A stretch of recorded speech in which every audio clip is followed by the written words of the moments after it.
쉐보레가 여기서 어느 정도 등급이냐, 뭐 현대차는 어떠냐, 뭐 이코녹스나 뭐 이런 것들이 어떠냐 이제 말씀하셨는데, 미국에서는 이제 쉐보레라는 브랜드도 굉장히 역사가 깊고 애착을 가지고 있는, 미국 사람들이 애착을 가지고 있는 브랜드죠. 그래서 이 쉐보레는 이제 GM의 브랜드잖아요. 서브 브랜드. 결국 이 쉐보레든지 뭐 나지라든지 뭐 이런 것들이 보면은 그 옛날에 제너럴 모터스에서 근무하던 1900년대 초반에 근무하던 그런 임원들, 뭐 포드에서 근무했고 이런 자동차 회사에서 잔뼈가 굵었던 전문 경영인들이 나와서 자기 회사를 차립니다. 뭐 쉐보레든지 뭐 나지든지 크라이슬러든지. 그러니까 그런 회사들이 이제 커져가지고 그게 또 독립된 회사가 되는 거예요. 또 독점 규제가 있고 하니까 그런 것들을 나라에서 좀 밀어줬거든요.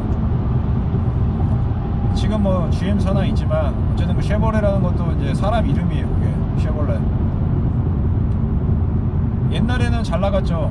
옛날에는 쉐보레 하면은 뭐 차종도 많고 잘 나갔는데, 지금은 이제 트럭으로 겨우 명맥을 유지를 하고 있고, 트럭은 뭐 압도적이죠, 쉐보레가. 근데 그 트럭이라는 거는 우리가 얘기하는 콜로라도, 그 위에 그 실버라도도 있지만 그 위에 뚜껑을 덮은 거 있죠. 그 위에 뚜껑을 덮은 게 뭐냐면 타호와 서버번입니다. 예. 얘네들은 그냥 다 그 같은 형제로 봐요. 형제차.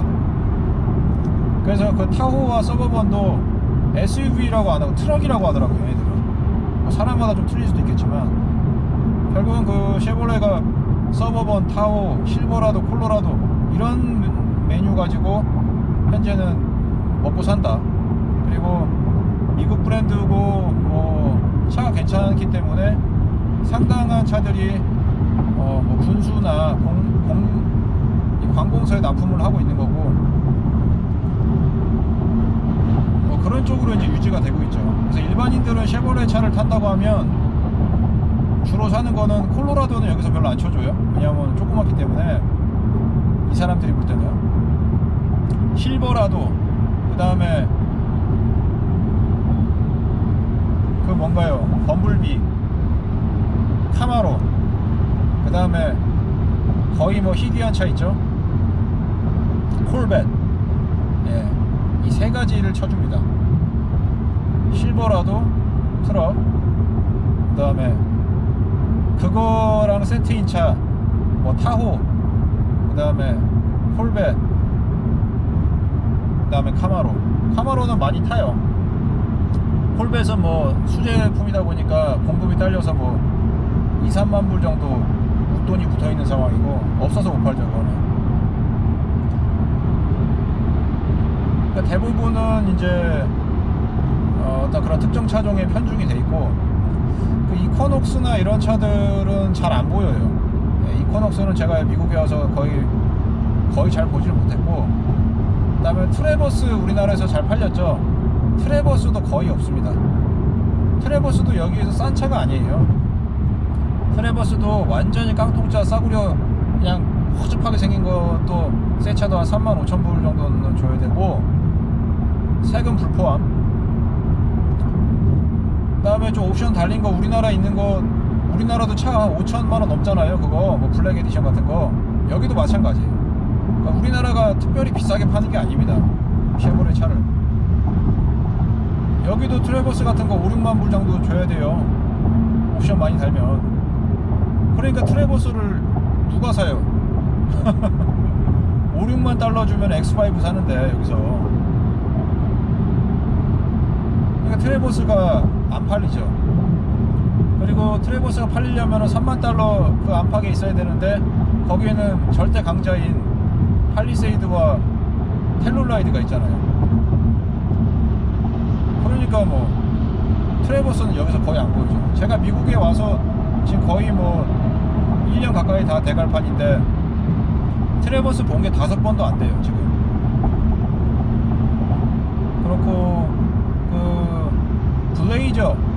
쉐보레 블레이저, 그거는 좀 그 조그만 게 있고 블레이저가 큰 게 있죠. 트레이 블레이저인가? 그러니까 우리나라에서 작년에 나왔던 거 저도 그거는 보고 왔는데,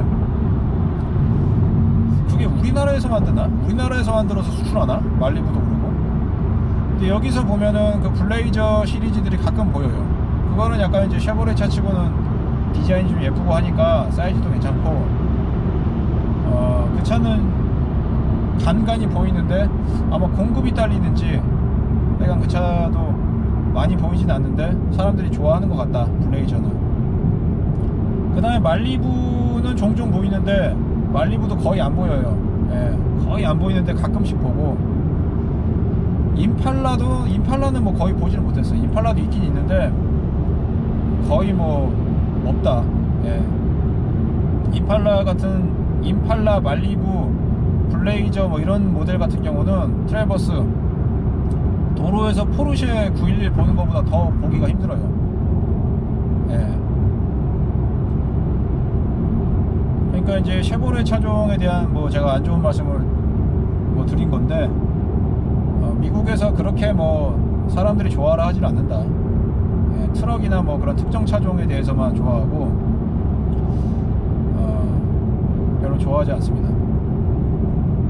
다 일본 차한테 이제 밀리고, 일본 차가 더 품질도 좋고 가격도 더 비슷하거나 더 싸고 하기 때문에,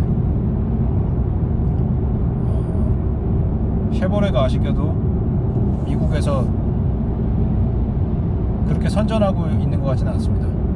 그렇지만 어쨌든 뭐 걔네들은 GM사나 있기 때문에 그 플랫폼들을 다 공유하고 있고, 저 앞에 지금 좀 전에 지나간 GMC의 그 드날리라고 저 트럭도 굉장히 저희 비싸요. 저 트럭도 한 6, 7만 불 정도 합니다. 실버라도 급인데 저런 거랑 이제 다 그 공유를 할 거 아니에요. 그러니까 뭐 조금 덜 팔려도 크게 지장이 없죠.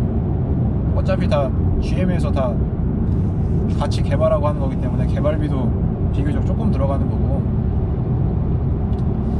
근데 이제 타호라든지 이제 서버번 같은 게 옛날에는 이제 관공서에 납품을 많이 했어요. 아까도 제가 관공서 납품 많이 한다고 말씀드렸는데, 근데 그나마 최근에는 그것마저도 뭐 많이 안 팔린대요. 지금은 포드 차가 훨씬 난 거예요, 포드가. 그러니까 얘네는, 쉐보레는 그 트럭을 계속, 우리나라도 옛날에 코란도 무쏘 뼈대 가지고 렉스턴까지 우거 먹었잖아요. 그 밑에 하체 하나 만들어 놓은 거 가지고 최근 렉스턴까지 그걸 울고 먹었단 말이에요. 그 코란도 무쏘 하체를, 그 엔지니어링을. 물론 엔진 미션은 좀 바뀌긴 했지만,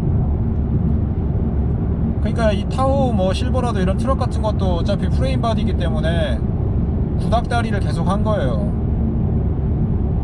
그러니까 이제 미국 사람들도 이제 약간 외면을 하기 시작한 거고, 최근에 와서 포드가 노력을 많이 하고 있대요. 포드가. 그러니까 포드도 최근에 그 익스플로러나 이제 그 내비게이터 같은 거 보시면은, 내비게이터가 아니라 그건 링컨이고 익스페디션 그런 걸 보시면은 그 차가 괜찮다고 이제 많이 사셨잖아요, 우리나라에서도.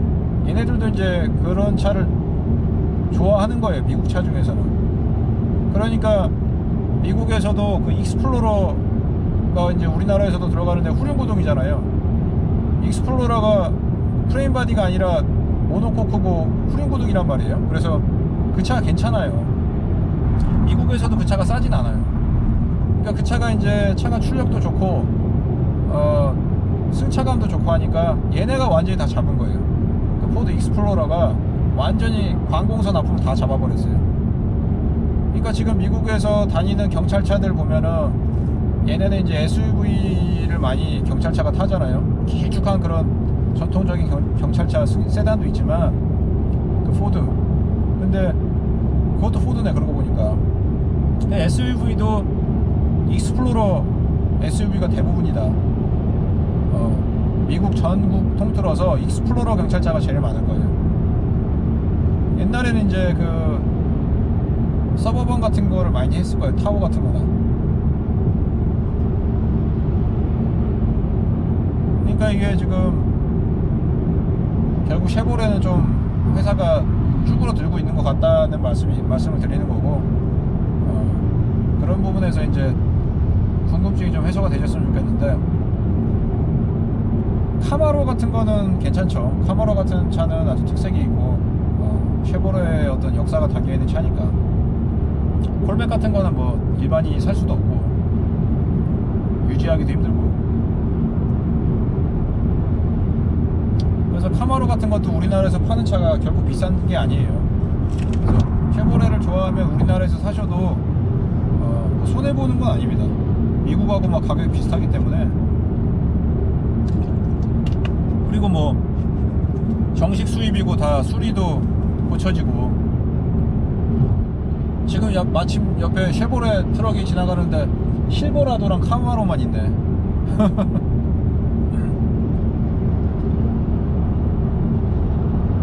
그러니까 쉐보레를 좋아하면 우리나라에서 사면 손해는 아니다. 가격도 싸고 공식 판매망이고 수리도 해주고. 그리고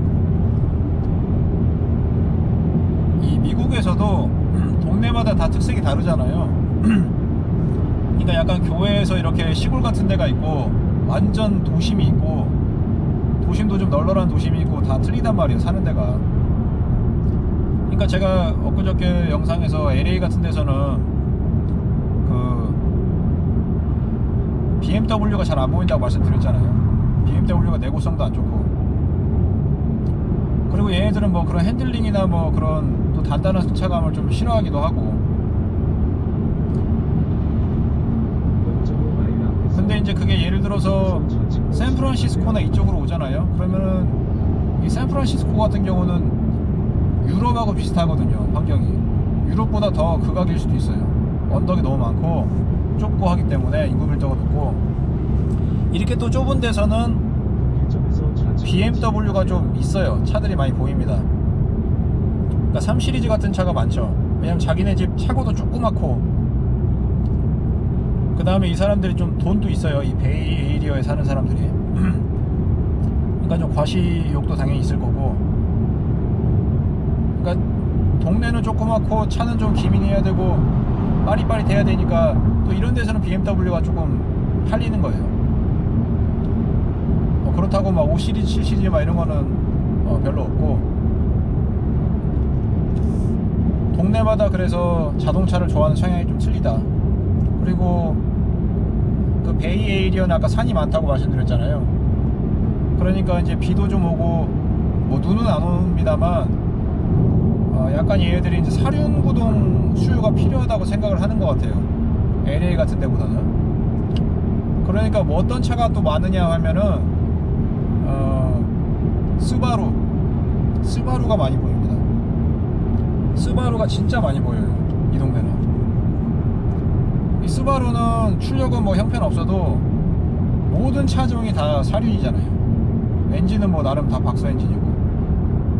그리고 스바루 놈들이 미국에서 길을 잘 닦아놔갖고 차는 진짜 디자인 허접하고 좀 그런데, 미국에서는 그 내구성이나 뭐 이런 거는 약간 그 성능 이런 거는 입소문이 많이 나 있는 것 같아요. 정평이 많이 난 것 같아요. 그래서 스바루 차종을 전 차종을 다 잘 탄다, 잘 팔린다.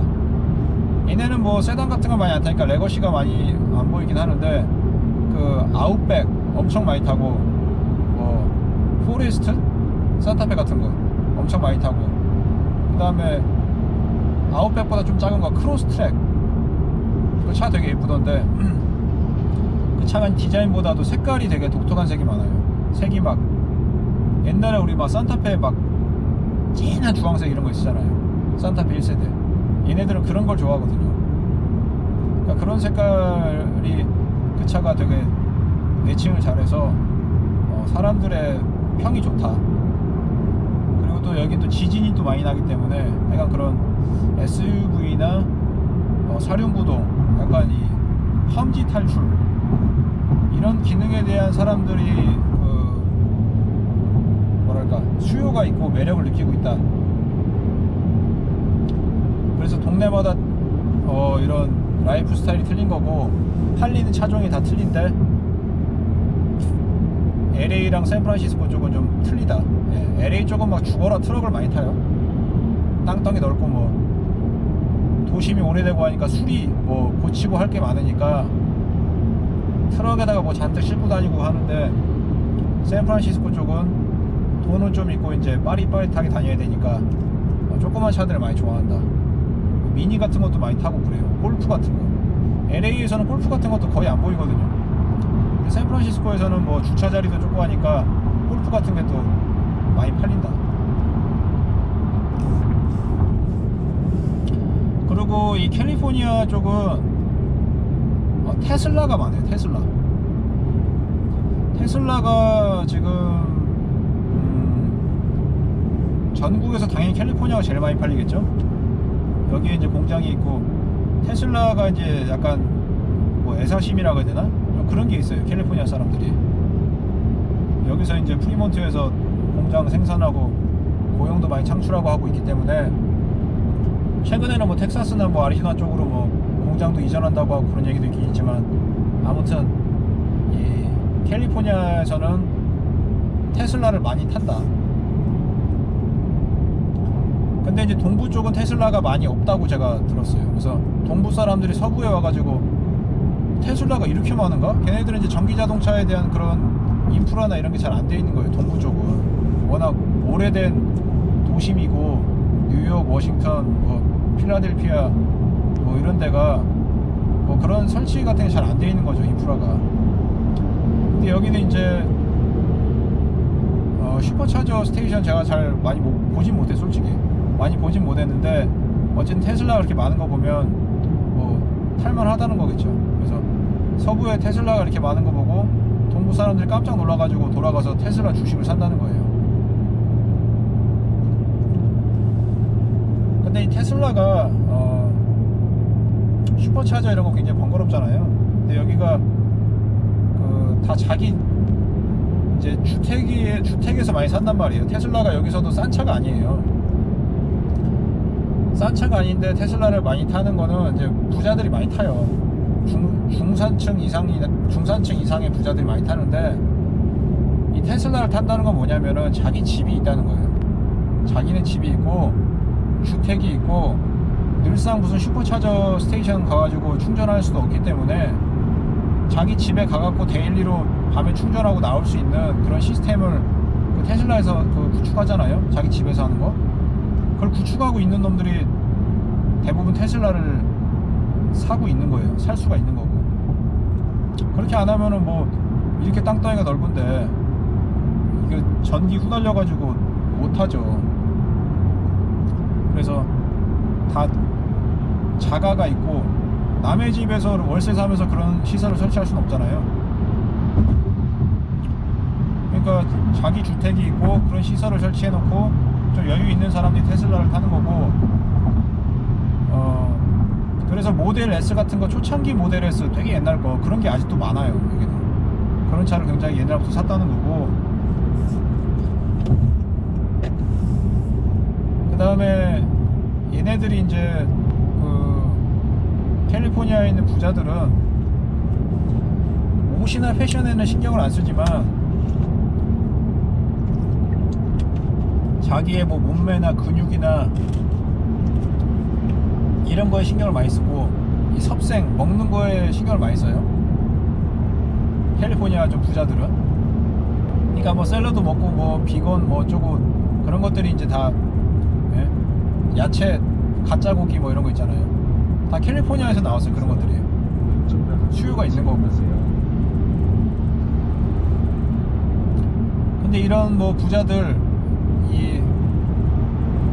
부자들이 약간 신경 쓰는 포인트가 뭐냐, 옷 같은 거는, 액세서리 같은 거는 신경을 안 써요. 얘네들은 뭐 물론 자동차 같은 건 좀 신경 쓰지만 옷이나 뭐 시계 뭐 이런 거는 별로 신경 안 쓴다는 거예요, 외모에. 그러니까 뭐 후드티 입고 다니고 뭐 운동복 입고 다니고 그러잖아요. 얘네들이 신경 쓰는 건 뭐냐면은 쿨함, 좀 쿨하게 보이고 싶은 거예요. 쿨하게 보이고 싶으려면 뭐냐, 내가 좀 배우고 쿨하고 똑똑하고 스마트한 그런 인상을 보일 수 있는 게 뭐냐, 친환경적이다라는 걸 보여주고 싶어 한대요. 근데 그 포인트를 자극한 게 뭐냐면은 바로 이 전기자동차 테슬라인 거죠. 그래서 그 테슬라를 사는 상당 사람들, 우리나라는 뭐 친환경 때문에 사는 게 아니죠, 솔직히. 테슬라라는 차가 이제 좋고, 그 자율주행의 소프트웨어가 대단하고, 뭔가 좀, 그러니까 테슬라라는 그 자동차 자체를 좋아해서 사는 거지, 내가 뭐 친환경적이고 뭔가 쿨해 보이고 싶어서 전기차를 타고 뭐 그런 게 아니잖아요, 그게. 근데 미국 사람들은 자기네 나라 전기차고, 그 다음에 뭐 자율주행도 대단하기도 하지만 약간 프리미엄 이미지도 있고, 테슬라가.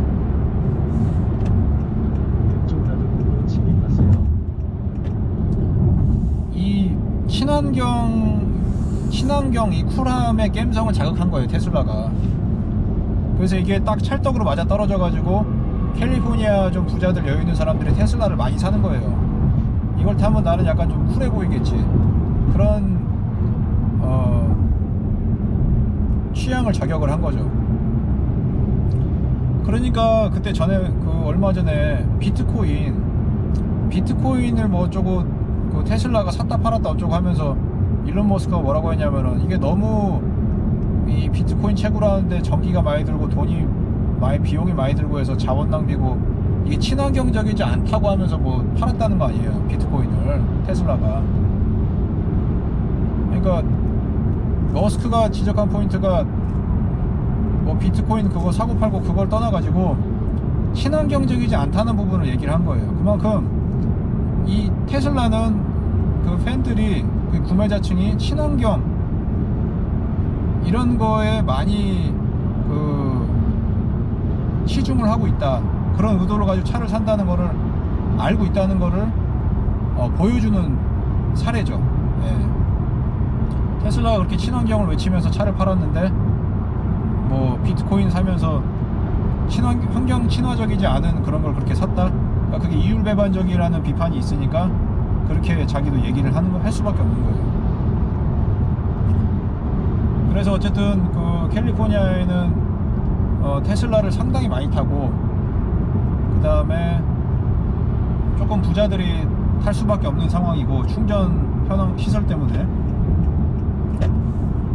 그리고 지금 반도체 부족이 되게 심화되는 거를 제가 느낀 게, 저도 테슬라를 원래 여기 와서 테슬라를 한번 사보려고 했는데, 제가 사는 데는 이제 그 충전 인프라가 마땅치 않아서 못 샀어요. 모델 Y가 이제 올해 처음 나왔을 때, 작년에 나왔죠. 작년에 나왔을 때 그때 살라 그랬거든요. 근데 그때는 모델 Y를 사면은, 모델 3는 좀 오래 걸렸는데 모델 Y는 2-3주면 받을 수 있었어요, 그때는. 근데 지금은 모델 Y 홈페이지 들어가 보면 내년 4월, 5월 나옵니다. 지금 빨라요. 어떤 차종은 뭐 5월, 6월, 뭐 사이버 트럭만 내년으로 연기된 게 아니라 지금 기존에 있는 차들도 이게 만들지를 못해가지고 6개월 이상 기다려야 되는 거예요. 그만큼 자동차 반도체 부품난이 심하다, 이게.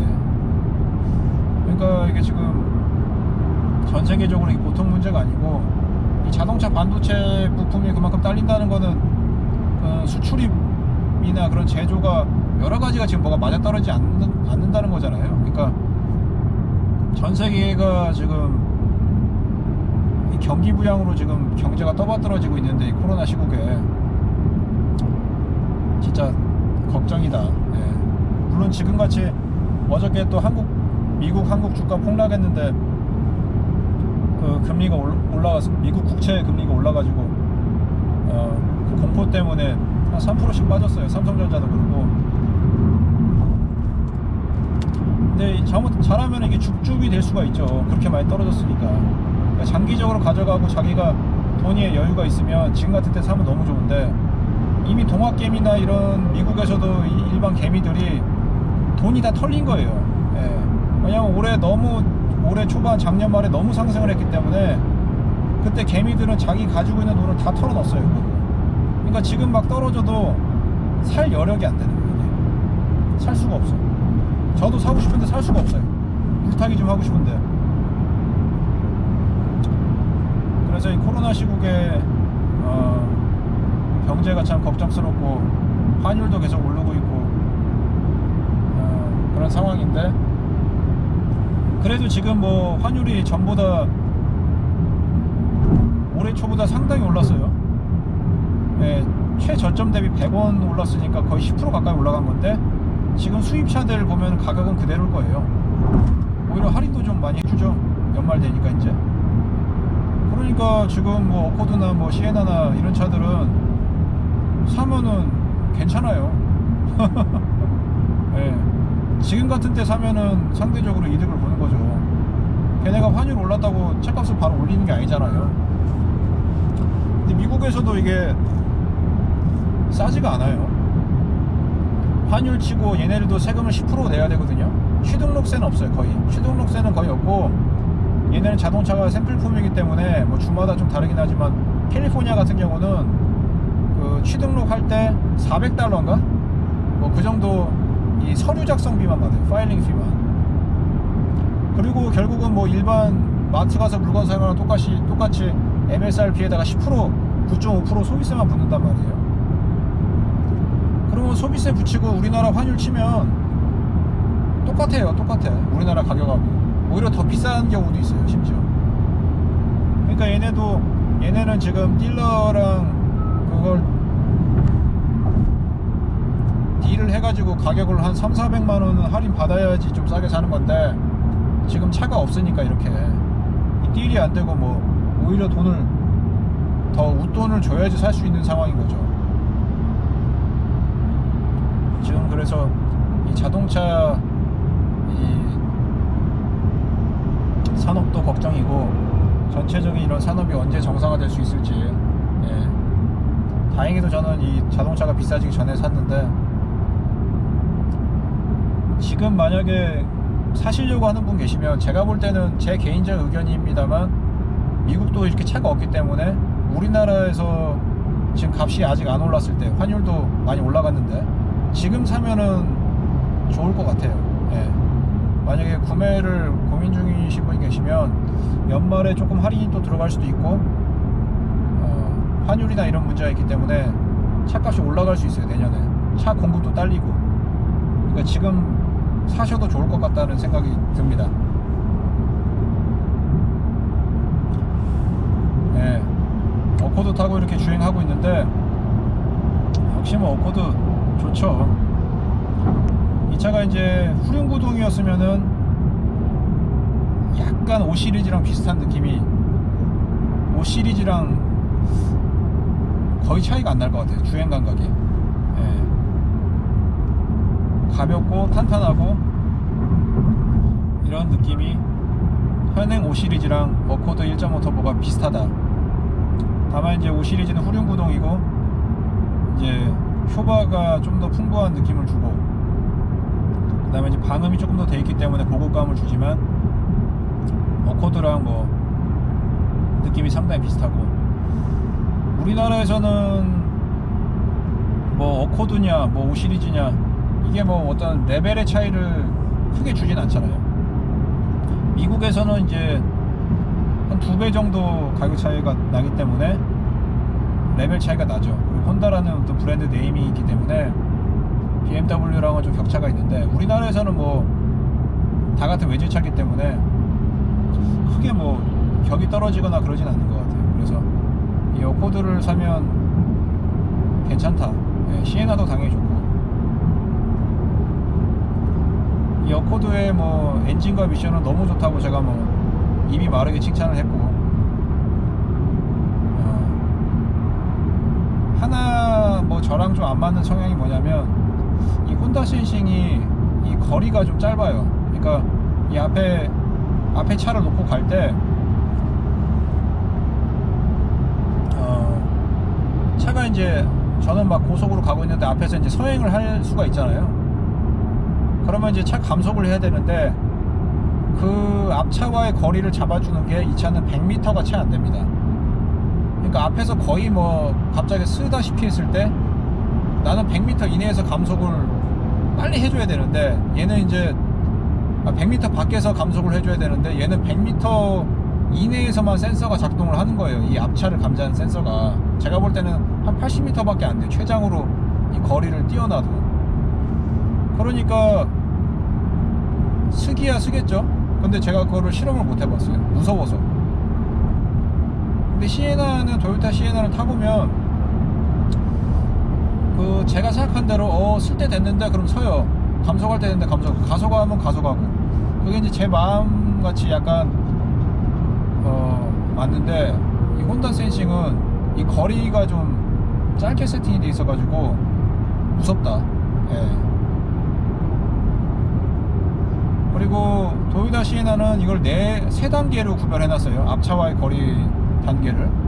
근데 이거는 혼다는 4단계로 세분화되어 있어요. 그래서 더 세밀하게 앞차와의 거리를 세팅할 수 있는데, 전체적인 그 총장이 좀 짧아서 그게 조금 불안할 때가 있습니다. 그리고 뭐 그건 아실 거예요. 이걸 완전히 믿으면 안 되는 게, 예를 들어서 갑자기 벽이 나타났다. 앞에 아무것도 없다가 벽이 나타났다. 그럼 갔다가 박는 겁니다, 이게. 예.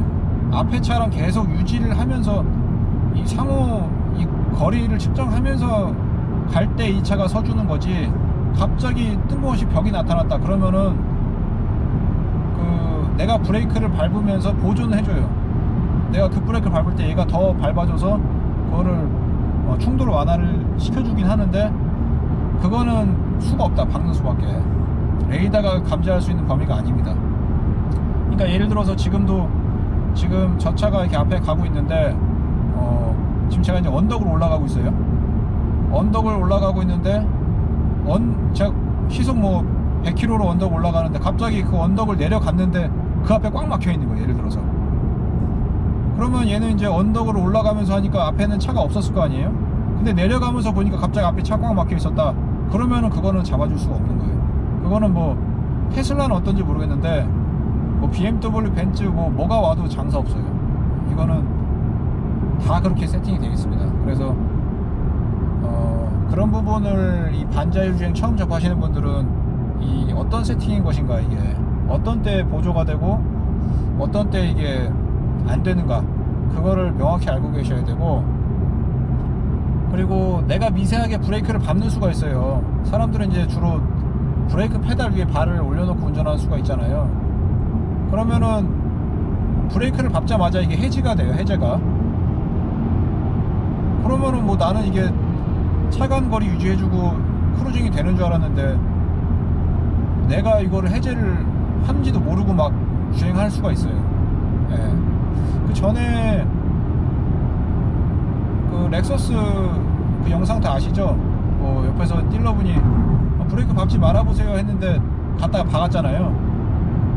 근데 그 차가 정상 범위였으면, 물론 그 딜러도 잘못은 있어요. 브레이크를 밟지 말라고 한다는 게 그거는 뭐 적절치 않은 말인데, 그게 만약 정상적으로 작동이 되는 범위였다면 그 차는 당연히 서야 되거든요. 근데 그 차 갖다 박았다는 거는 트럭이어서 박은 게 아니라, 앞에가 트럭이 봉고여가지고 그게 높아서 그런 게 아니라 당연히 그것도 감지를 하는데, 그분이 이제 운전자가 미세하게 브레이크를 밟았을 수가 있어요.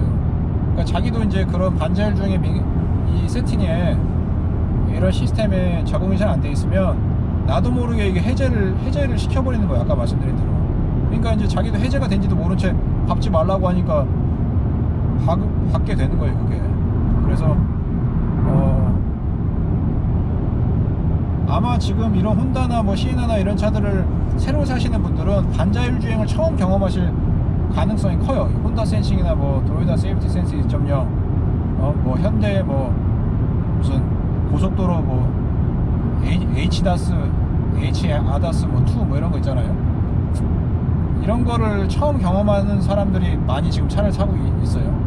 이미 그 전세대를 경험하고 새 차를 사는 사람들은 많지 않다고 생각을 해요. 왜냐하면은 이게 나온 지 뭐 3, 4년 정도밖에 안 되는 거기 때문에 차량 바꾸는 주기가 아주 짧지 않은 이상은, 또 집에 뭐 세컨드카 다른 차가 있지 않은 이상은 경험해보지 않은 사람들이 이런 혼다 센싱 있는 차를 살 텐데, 그런 분들이 살 텐데, 이런 작동 조건을 명확히 좀 숙지를 하실 필요가 있다. 그리고 너무 믿으면 안 된다.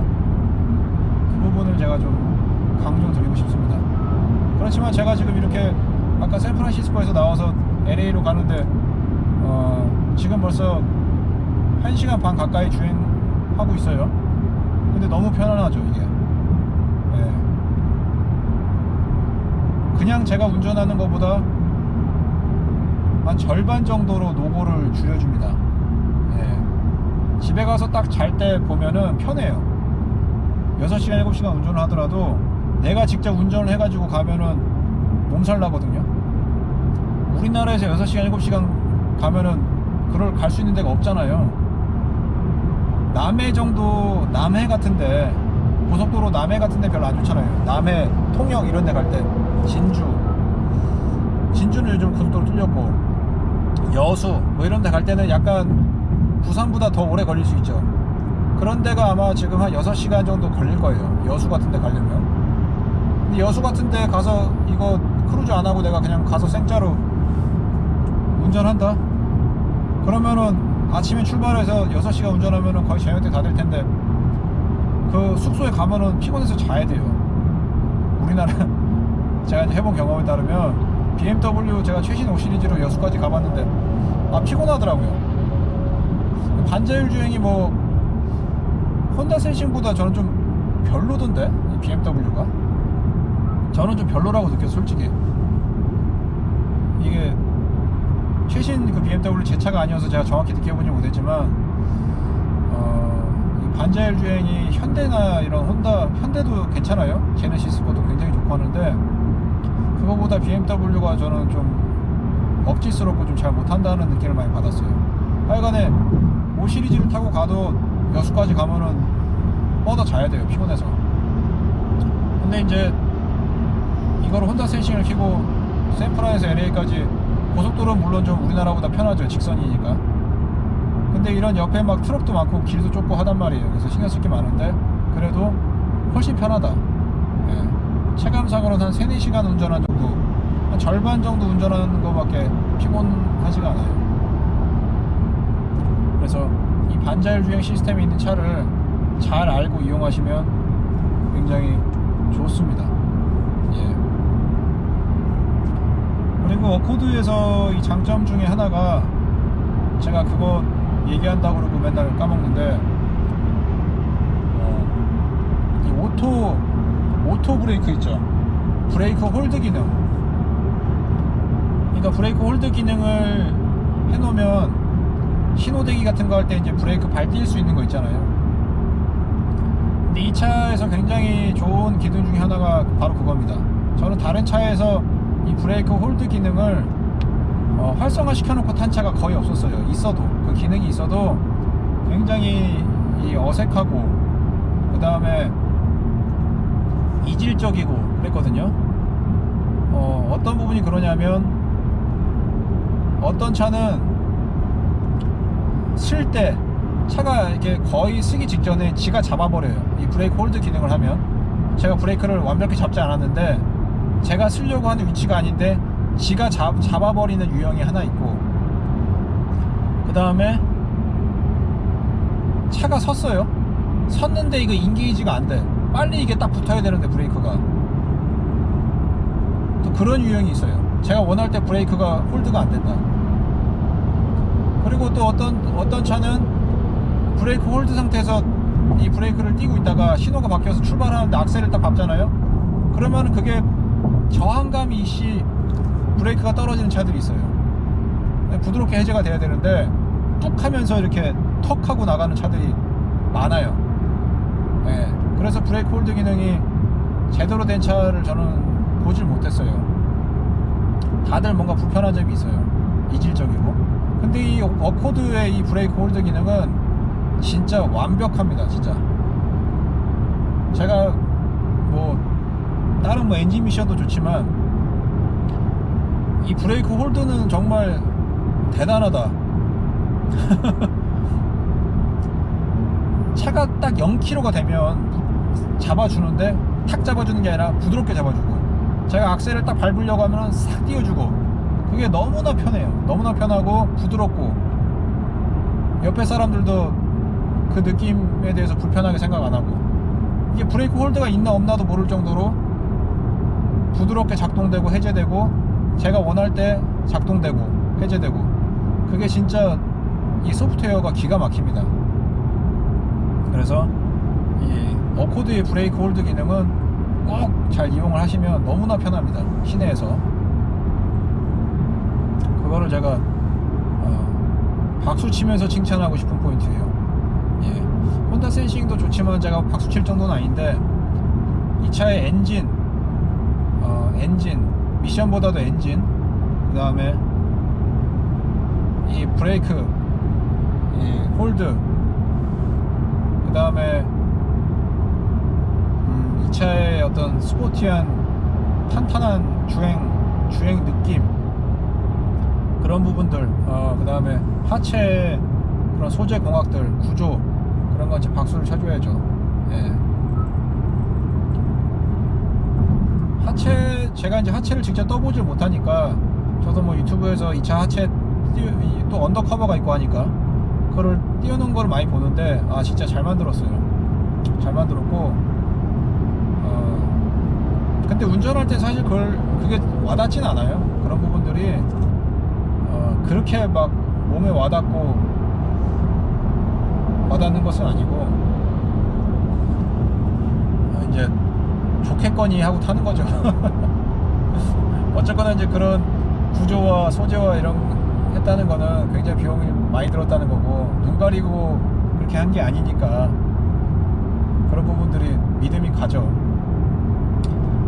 근데 자동차 회사마다 자기들이 방점을 두는 분야가 있을 거예요. 당연히 뭐 벤틀리나 뭐 최고급 뭐 S클래스급 이상 이런 차들은 뭐 차가 비싸니까 모든 걸 다 신경 써서 잘 만들 수 있겠지만, 5천만원 1억 이하의 차들은 다 어느 정도 그 강약이 있단 말이에요. 자기들이 그 주는 강약이 브랜드마다. 예를 들면 현대차 같은 경우는 주행 성능이나 이런 거보다는 솔직히 이 실내의 품질이나 직접 이렇게 눈에 보이는 부분에 많이 신경을 쓰는 타입이잖아요. 근데 그게 사실은 뭐 나쁘다고 할 수 없는 게, 우리나라 사람들은 그런 걸 좋아해요. 같은 값이면 차가 크고 럭셔리해 보이고 소재도 좋고 그런 걸 좋아하니까, 이제 현대자동차는 그런 쪽에 같은 비용이면 그런 거에 비용을 많이 들여서 하는 거고, 눈에 안 보이는 부분은 좀 원가 절감을 하는 거고, 혼다는 이렇게 직접 몸이 닿고 뭐 눈에 보이는 거는 그런 럭셔리함은 약간 빼더라도 기본적인 이런 구조나 이런 데에서 열심히 하겠다, 예. 그런 부분을 소비자가 알아주겠지, 그렇게 생각을 하는 거죠. 방점을 두는 거죠. 그러니까 이제 우리같이 이런 부분을 좋다고 생각하는 사람들은 차를 사주고, 미국 사람도 이제 그런 걸 아나봐요. 얘네는 하체나 이런 거를 뭐 구조, 오타쿠 뭐 이런 애들 별로 없을 것 같은데, 우리나라 사람들 아마 지금 어코드 관심 있고 제 영상 들어와서 보시는 분들은 그 뭐 노보스 인더스트리나 뭐 약간 이런 분들 있잖아요. 그런데 하체 영상 다 보시고 다 사셨을 거예요 아마. 그냥 가갖고 뭐 어코드 사는 사람 없고, 그러니까 일본 차가 내구성이 좋다, 뭐 이런 게 기본기가 탄탄하다, 그런 인식과 그런 자료를 보시고 이 차를 사셨을 겁니다. 그러니까 굉장히 매니아층이라는 거, 사실 우리나라에서 어코드를 산다는 거는. 근데 미국에서는 뭐 그런 사람들이 별로 있을 것 같지가 않은데 이 차를 많이 사주고 있다. 예. 생각보다 미국이 엄청나게 자동차, 전세계 자동차의 각축장인데 살만한 차가 또 그렇게 마땅치가 않아요, 이 가격대에.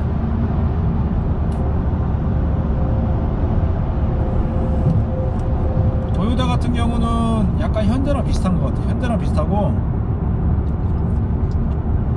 혼다는 약간 현대와 도요타랑은 결이 틀려요. 차가 결이 틀린데, 도요타는 약간 현대랑 비슷한데 걔네들도 자기들이 타협하지 못하는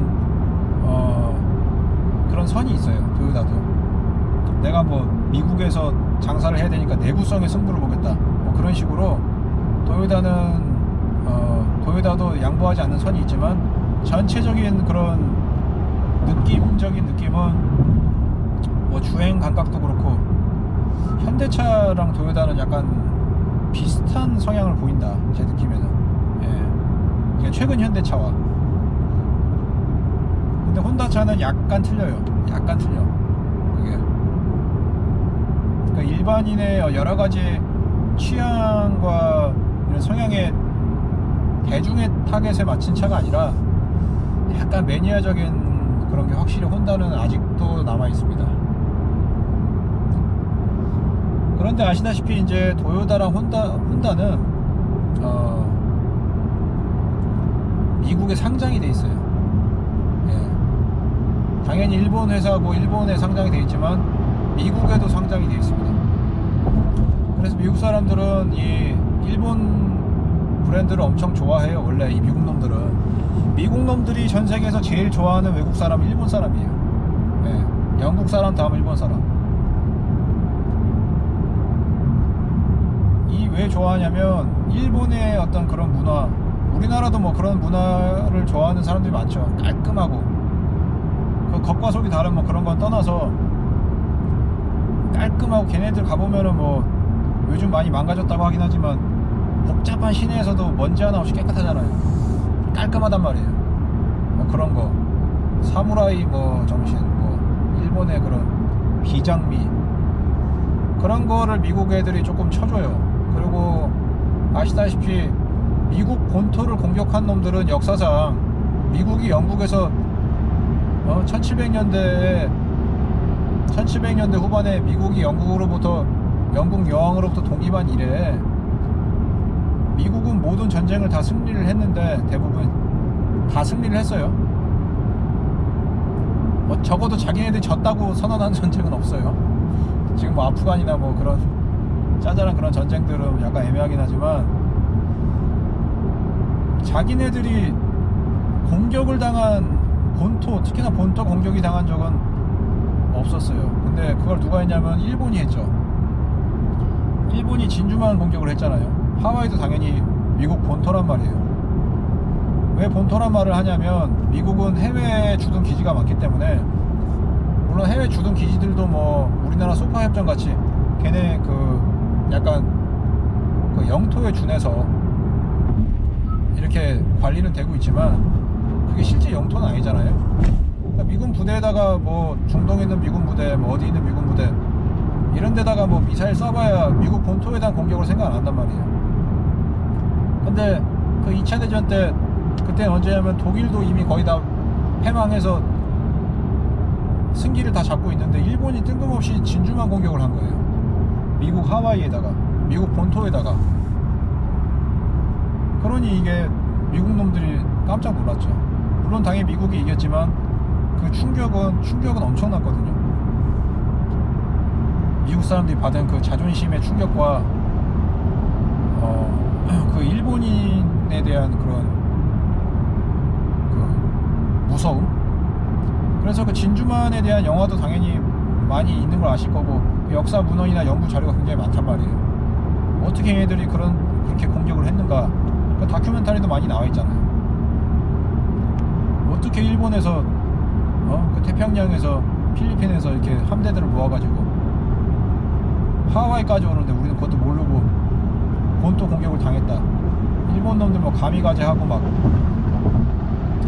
그러니까 일본에서도 보면은 안중근 의사나 이순신 장군님을 그 영웅으로 보잖아요. 일본 사람들도 그런 게 많잖아요. 자기네들을 공격하고 그런 자기네 어떤 논리에 따라서 자기네 나라를 방어하기 위해서 그런 거에 대해서 일본 사람들도 뭐 지네들도 적이지만 상당히 인정을 해주잖아요. 그러니까 미국도 마찬가지예요. 미국도 자기네들이 당했고 했지만 그 일본의 어떤 그런 부분에 대해서는 인정을 해주고 약간 쳐주는 거예요. 그러니까 미국 사람들은 일본을 굉장히 높이 봅니다. 대한민국 사람하고 일본 사람하고 딱 놓고 하는데 대한민국 사람이 훨씬 더 똑똑하고 영어도 잘하고 하는데 미국 놈들은 일본 사람만 보고 얘기를 해요. 왜? 우리나라 사람하고 할 얘기가 없거든요. 삼성전화기, 현대자동차, 현대자동차는 뭐 그 정도는 아니지만 삼성전화기, 한국텔레비가 아무리 좋아도 그걸 가지고 뭐 할 얘기가 없어요. 뭐 삼성 핸드폰은 그 안에는 뭐 다 안드로이드니까 아무리 좋아도 일반인이 뭐 그런 부품 소자, 반도체 이런 걸 알 수는 없고. 근데 일본 놈하고는 뭐 스시가 어떠네, 뭐가 뭐 라멘이 어떠네, 예? 일본 관광을 갔는데 어땠네, 전국시대 어땠네, 일본 차가 어땠네, 할 얘기가 너무 많은 거예요. 미국에서도 현대자동차 뭐 지금 많이 사주고 좋다고 하지만 아직도 그 옛날에 그 폄하하던 그런 게 남아있어서 조금 인식이 아직도 100%는 아니에요. 근데 일본은 그게 아니란 말이에요.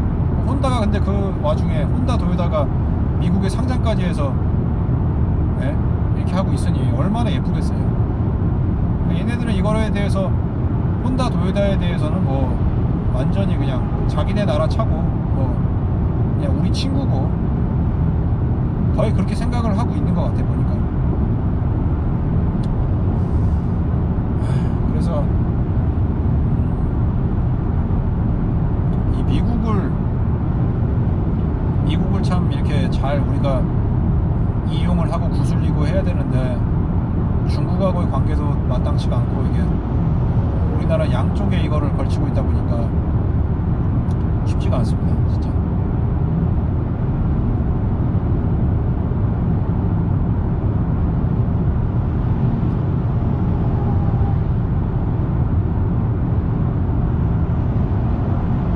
그리고 질문이 또 뭐가 있었더라?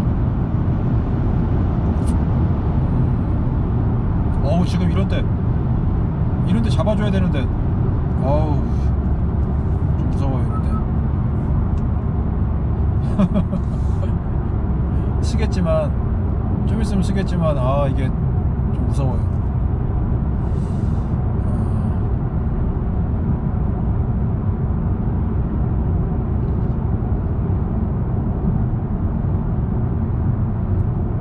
우리나라가 지금 현대자동차가 잘 나가고 있긴 한데 너무 지금 독점 구조가 돼가지고 쉐보레나 뭐 이런 르노, 삼성 이런 애들이 쌍용이 살아나야지 이게 경쟁 구도가 될 텐데. 그러니까 지금 현대자동차가 어때요? 지금 차는 최근에 잘 만들고 있지만 가격이 너무 올랐잖아요. 지금 너무 비싸 현대자동차가. 뭐 좀 살만한 차 견적 넣다 보면은 5천만 원은 우스워요 지금 현대차 제네시스나 뭐 조금 상위 차종은. 그러니까 뭐 우리나라도 소득 수준이나 이런 게 많이 오르고 했지만 너무 오른다, 너무 올라갔다. 저는 이제 귀국해서 EV6를 살라고 했는데 그게 또 뭐 하체 이런 걸 보니까 또 평이 안 좋더라고요. 네, 테슬라는 뭐 아주 그런 게 아직 벌써 고성능 스포츠카 내지는 고급차급으로 테슬라는 이렇게 하체를 다 하고 있는데 EV6나 이런 차들은 싼 차가 아닌데도 초기라서 그런지 많이 하체가 부실하더라고요. 보니까 눈으로 봐도 그렇더라고요. 실제 제가 주행은 못 해봤지만. 근데도 값이 싸지가 않으니까.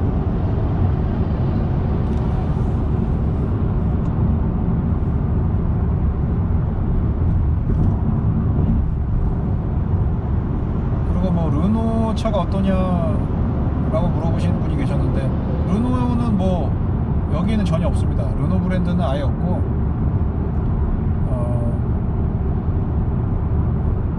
아예 뭐 수입을 안 하는 것 같아요. 르노, 시트로엔 이런 쪽 브랜드는 아예 없고 영국 쪽을 좀 많이 빨아주고, 얘네들은 랜드로버나 뭐 제규어나 이쪽 제규어 차도 좀 보이고. 미국은 영국에서 독립을 한 나라이기 때문에 영국에 대한 약간의 그게 있어요. 그 형님? 뭐 약간 열등감 그런 게 있어요. 그래서 그 영국 브랜드, 사실은 그게 다 인도, 중국 이런 쪽인데 이제는 자본이 그 인도, 영국 브랜드를 굉장히 좋아한다. 레인지로버나 이런 걸 굉장히 좋아하고, 그 다음에 얘네들이 좀 마이너한 브랜드 중에서 좀 좋아하는 차가 뭐냐면 알파로메오.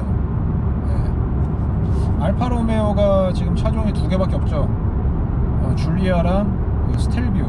줄리아는 이제 중형 세단이고 스텔비오는 투싼 정도 되는 SUV인데 여기서 그렇게 비싸지는 않습니다.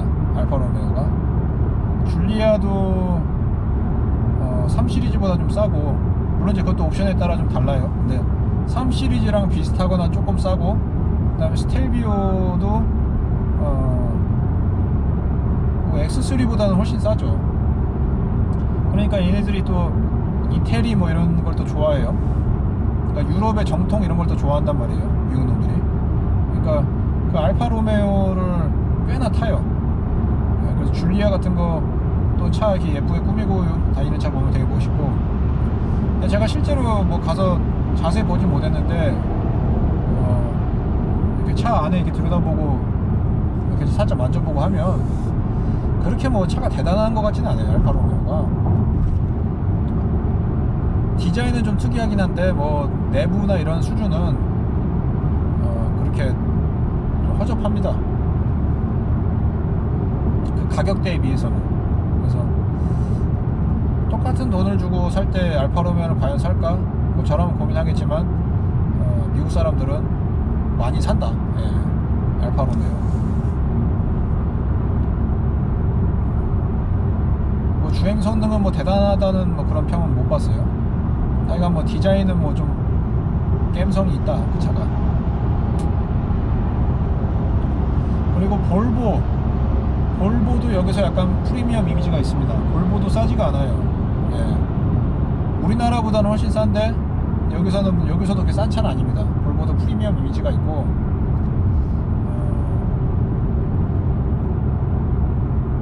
마세라티도 좀 있고. 마세라티는 근데 또 고장 때문에 별로 또 여기서도 많이 안 쳐주는 분위기고, BMW 7 시리즈 같은 것도 거의 없어요. 7 시리즈 거의 없고, 벤츠 S클래스도 거의 없습니다. 그러니까 BMW 7 시리즈보다는 S클래스가 훨씬 많은데 S클래스도 많이 보이진 않아요. 오히려 G바겐 같은 건, 자, 아까 얘기하다가 좀 끊어졌는데, 미국 사람들이 G바겐, 부자들은 G바겐을 많이 타고요. G바겐이 뭐 수천만 원의 웃돈이 붙어 있다고 하는데 그래도 G바겐을 많이 삽니다. 그리고 S클래스는 별로 많이 안 타요. 왜냐면은 여기 부자들도 기사를 많이 두고 있지는 않는 것 같아요. 진짜 무슨 뭐 기업의 오너고 뭐 그런 대외 활동이 많다면 모르겠지만, 여기 있는 부자들도 주로 자기가 자가 운전을 많이 하기 때문에 S클래스 같은 차종은 이 자가 운전에 그 뭐 쇼퍼 드리븐 뭐 이런 얘기 많이 하잖아요. 그런 거에는 좀 적합하지 않다, 이렇게 생각하는 것 같아요. 그래서 부자들도 뭐 모델 S나 아니면은 뭐 아예 포르쉐 911을 타든지 뭐 그렇게 하지, S클래스 같은 그런 대형차는 생각보다 많이 없습니다. 그래서 S클래스를 이제 오너 드라이브를 뭐 하시는 분들은 한국 사람들이 많아요, 여기서. S클래스인데 자가 운전이다. 뭐 기사를 뭐 별로 보진 못해요, 미국에서 기사가 있는 차를. 근데 S클래스 보는 분들 보면은 대체로 다 한국 분들 부자가 많다, 그렇게 느껴지고요. 미국 부자들은 뭐 차가 뭐 여러 차가 있겠지만 주로 자기가 직접 운전하기 때문에 S클래스를 그렇게 타는 경우를 뭐 돈이 없어서가 아니라 뭐 자기 용도에 안 맞는다 생각하는 거죠. 많이 보지 못했습니다. 그리고 뭐 미국 젊은 사람들, 약간 제가 말씀드린 미국의 그런 마초적인 그런 성향이 있는 사람들은 그 다지의 그 챌린저 있잖아요, 챌린저 아니면 차저, 그 되게 미국 차 같이 생긴 패스트 앤 퓨리어스에 나오는 뭐 그런 차들을 많이 타죠. 실용성은 그 차가 진짜 없어요. 차는 진짜 길고 뭐 미국 옛날 머슬카의 자세는 나오는데 안에도 좁고 뒷좌석도 없고, 뒷좌석이 없을 거야 아마 그 차저가. 트렁크도 좁고, 하여간 겉모습만 멋있고 차가 별 영향가는 없다. 근데 미국의 좀 젊은 사람들, 멋내는 사람들은 차저를 많이 탑니다. 이제 LA에 왔는데 LA가 조금 덥네요. 샌프란보다는 확실히 한 3, 4도는 높은 것 같고 햇빛도 약간 조금 더 뜨겁고 그렇습니다. 3분의 1마일 앞에서 그래서 직진입니다. 미국의 어떤 자동차 문화나 이런 생활을 잠깐 뭐 제가 아는 한도에서, 제가 뭐 다 알지는 못하지만 말씀드렸고요. 우리나라랑은 좀 많이 틀리다. 차를 보는 시각이 많이 틀리고, 일단은 뭐 이 사람들은 실용성을 많이 중요시하고,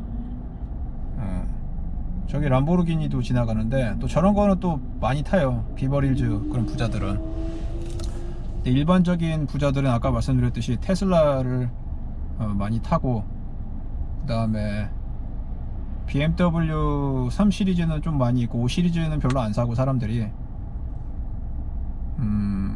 주로 이제 일반 중산층 같은 경우는 뭐 일본 차를 당연히 많이 타죠. 뭐 캠리나 이런 저기 이 어코드 같은 차를 많이 타고, 한국 차도 이제 많이 사주고 있죠. 저는 여기서 이제 LA에 와서 보면은 모델 S랑 X가 되게 많아요. 그 모델 S랑 X가 되게 비싸잖아요. 그래서 그런 차들이 되게 많이 있는 거 보고 조금 놀랐습니다. 예. 여기 뭐 인프라가 이렇게 좋지가 않은데, 충전 인프라가 우리나라보다도 오히려 더 안 좋아요. 우리나라는 그래도 좀 밀집되어 있고 하는데, 여기는 슈퍼차저도 멀리 가야 있고, 다 자기네 집에 아까 말씀드렸듯이 시스템이 다 구축이 돼 있다는 거죠. 예. 시내 도심 뭐 큰 건물 가도 슈퍼차저가 있는 게 아니라 일반 범용 완속 충전기 같은 것만 있기 때문에, 저런 차를 아마 자기 집에 있지 않고서는 충전기가 운행하기가 쉽지 않을 거예요. 지금 이제 할리우드를 지나서 저희 집 쪽으로 가고 있습니다.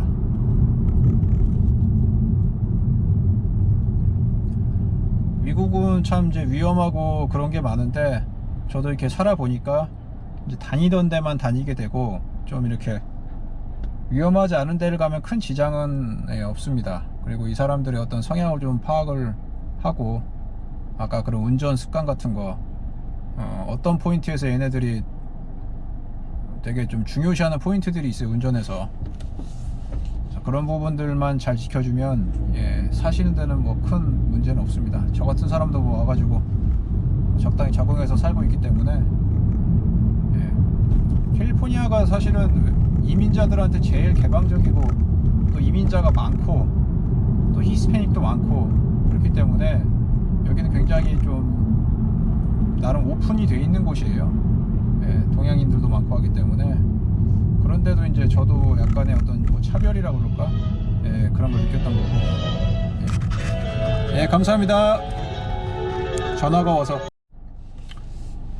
전화가 와서 끊으려고 했는데 잠깐 시간이 돼가지고 조금 이어가겠습니다. 지금 뭐 600km 넘게 운전하고 오면서 잠깐 그 휴게소 같은 데서 화장실만 잠깐 들렸다 왔는데, 지금 6시간 조금 안 걸리고 5시간 반 정도 걸리네요. 5시간 반 정도 걸리고, 연비는 뭐 15km, 고속도로 연비는 15km 넘게 나오고, 현재 누적 연비는 7.5km, 13km 정도 됩니다. 13km. 누적 연비는 12.78km 정도 되고, 지금 8,500km 탔는데, 그 다음에 고속도로 연비는 16km 정도 나옵니다, 리터당. 그리고 차가 지금 뭐 혼다 센싱도 잘 작동하고, 제가 그 로직을 잘 이해하고 있기 때문에 굉장히 운전도 편하고, 현재 지금 피로를 전혀 못 느끼고 있습니다. 그리고 전에도 영상에서 말씀드렸지만 차가 점점 길이 들어가는 느낌이 많이 들어가요. 그래서 엔진하고 미션도 굉장히 부드러워졌고, 저기 앞에 아까 제가 말씀드린 스텔비오 알파로메오 SUV, 저것도 디자인이 예쁜 것 같아요. 많이 탑니다. 그리고 지금 이제 하체 쪽도 뭔가 알 수 없게 쇼바도 좀 자리를 잡았는지 더 이렇게 느낌이 부드럽고 그렇습니다. 그래서 이 차가 굉장히 가벼운 차여서 19인치 휠이고 약간 튀는 느낌이 제가 있다고 말씀 많이 드렸는데, 점차 좀 더 안정화되는 느낌이 많이 나고, 우리나라에 18인치가 들어간다고 제가 들은 것 같은데 1.5 터보가 그러면 궁합이 아주 좋을 것 같습니다. 그리고 그 K&N 에어 필터라고 뭐 젊은 분들은 아실 거고 약간 연세 있으신 분들 모르실 수도 있는데 그 흡기 필터가 있어요. 에어 필터, 엔진으로 들어가는 공기. 그게 아마 우리나라에서 검색해 보시면 파는 데가 있을 거예요. 그래서 그 K&N 에어 필터라고 순정 교체형인데 한 돈 10만 원이면 아마 살 겁니다. 그거 바꾸시면 차가 이 악셀 리스폰스가 좀 빨라집니다. 이 차가 이제 제가 불만이라고 할까 조금 그랬던 게 연비 위주 세팅이기 때문에 악셀 반응성이 좀 느리다는 거였는데 한 7~8% 정도 더 이렇게 반응성이 빨라지는 그런 효과를 주고요. 그래서 저도 다른 건 아무것도 안 건드리고 그것만 하나 바꿨는데 만족스럽다. 그리고 뭐 의자도 처음에 불편했는데 의자도 뭐 그냥 적응하고 제가 타니까 괜찮고요. 의자가 생긴 거는 되게 스포티하게 버킷시트 같이 생겼는데 이게 이제 아무래도 그 미국 사람들 뚱뚱한 사람들까지 다 대응을 해야 되다 보니까 이 날개가 굉장히 두툼하게 있는데도 그게 좀 넓어요. 그래서 고속 코너에서는 좀 못 잡아주는 느낌이 있는데 그래도 뭐 괜찮다. 캠리도 제가 타봤는데 캠리 의자도 썩 좋지가 못했어요. 그리고 뒷자리는 뭐 뒷자리도 넓고 캠리보다 뒷자리가 넓기도 넓지만 의자가 조금 더 누워 있거든요, 뒷좌석이. 그래서 뒷좌석도 캠리보다는 훨씬 더 편안하다. 1000피트 앞에서 네, 그런 느낌을 우회전입니다. 제가 받았습니다. 그래서 코드 뭐 너무 좋고 1.5 엔진인데 이렇게 출력과 연비를 다 가져간 이 큰 차체에서 정말 뭐 대단하다고 제가 박수를 치고 싶고, 이게 그러니까 혼다의 L 엔진이라고 해요. 근데 이 버전이 굉장히 많이 있습니다. 연식과 차종에 따라서 이 엔진의 이 베리언스가 변종이 굉장히 많은데 우리나라도 뭐 세타 엔진 하나 개발해 가지고 뭐 원투 하고 막 거기다가 스마트 스트림 어쩌고 하면서 계속 바꾸잖아요. 그러니까 이 L 엔진도 마찬가지거든요. 근데 이 L 엔진이 이제 알루미늄 블럭에다가 굉장히 잘 설계한 엔진이고 보어보다 스트로크가 엄청 길어요. 그래서 토크를 가져가기 위해서 그렇게 한 건데 엔진에 진동이 많이 있을 수 있는 그런 구조적인 한계가 내재적인 부분이 있는데 스트로크가 길기 때문에. 근데 그럼에도 불구하고 엔진의 진동이 거의 느껴지지 않는다. 마치 뭐 좋은 차의 뭐 V6 엔진을 타고 있는 듯한 그런 느낌이 들어서 너무 마음에 들고, 이게 아마 혼다가 그 F1에 출전을 하잖아요. 근데 F1이 아마 이 엔진이 1500cc 급이잖아요. 그래서 그 F1 엔진에서 F1은 또 RPM이 굉장히 많이 올라가야 되고 그런 노하우가 저배기량에서 고 RPM을 쥐어짜는 그런 F1 엔진의 어떤 노하우가 들어가 있는 것이 아니냐, 저는 그렇게 생각을 합니다. 당연히 뭐 엔진 자체는 다른 엔진이겠지만 그런 노하우가 있기 때문에 이런 일반적인 차량의 엔진도 약간 차원이 다르다, 그렇게 생각이 됩니다. 여기서 이제 가끔 보다 보면 예전 차들을 많이 타요. 그러니까 옛날 차들을 굉장히 복원을 하고 아껴 타가지고 미국 사람들은 굉장히 그런 거에 대해서 가치를 느끼고 재미를 느끼는 것 같은데, 그 혼다 S2000이라고 아실 거예요. 그게 이제 로드스터인데 그 차가 한 20년도 더 된 차입니다.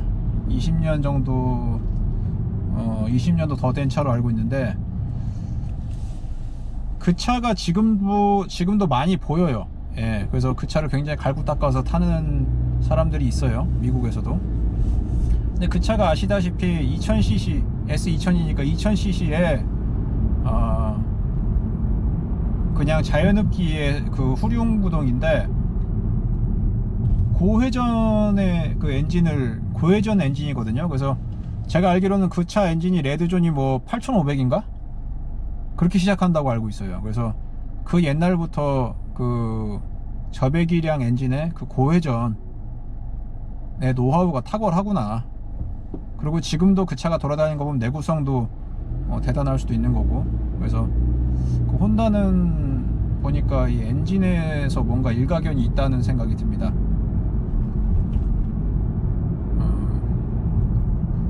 그래서 저는 1.5 터보 이 터빈 자체는 큰 터빈은 아니지만 약간 이제 뭐 사람들이 무시보고 뭐 그럴 수 있는 사양인데 4분의 1마일 앞에서 우회전입니다.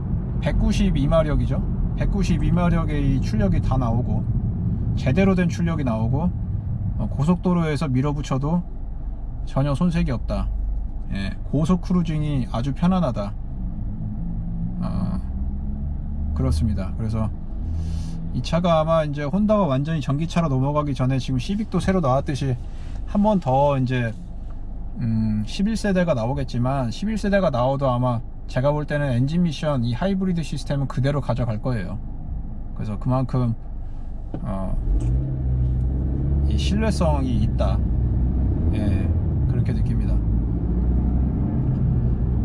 그리고 이 차가 조금 더 이제 뭐 밸류가 있다 그럴까? 2.0 터보 사신 분도 계실 거예요.